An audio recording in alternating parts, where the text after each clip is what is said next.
Hi, my name is Stacy Warner, and today I will be advocating for your services to join me in providing access to healthcare for all, with special attention to the underserved and the vulnerable.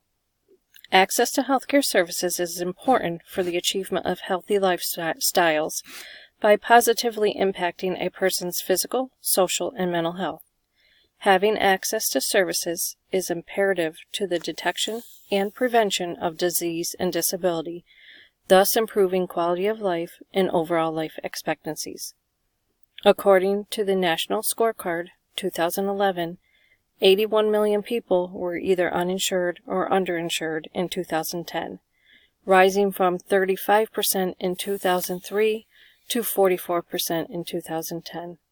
With health insurance premiums continuing to rise, people are making choices to forego obtaining insurance or are placing healthcare services on hold, thus placing them at an increased risk for disease or disabilities. Given the continued rise in the uninsured or underinsured, there is an opportunity to influence public policy with the goal of providing access and coverage for all. We need to prioritize a commitment to the underserved and vulnerable and commit resources to these areas. The millions of people lacking health insurance must be a priority. The current healthcare delivery system doesn't currently support our vulnerable populations. In 2014, the New York State's Delivery System Reform Incentive Program, or DSRIP, provided resources to achieve a 25% reduction in avoidable hospital use for over a 5-year period. Implementation of home and health navigators to assist patients through the healthcare continuum and the expanding geographical reach with preventative and wellness services has proven effective. With this positive outcome, now we need an increase in physician presence in office practices to offset the number of patients not being seen in the ER and seeking out preventative medicine in outpatient areas.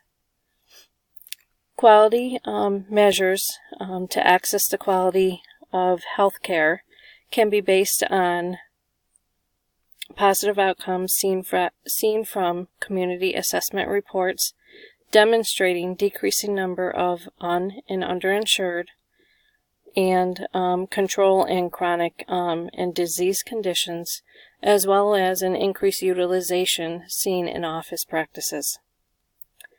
You as policymakers and the congressional leaders can help by advocating and standing by the adoption of policies and practices for our underserved and vulnerable.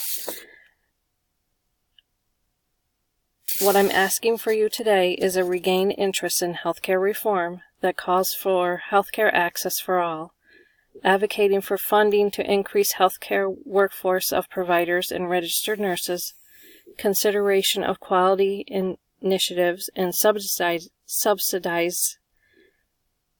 as a finance source for low-income families. As we move toward increasing the amount of persons who are uninsured or underinsured, we also have to take into consideration their access to their healthcare needs. I am thus advocating for grant funding to increase the amount of transportation, especially within the rural areas, to help with access and transportation needs of our poor and vulnerable.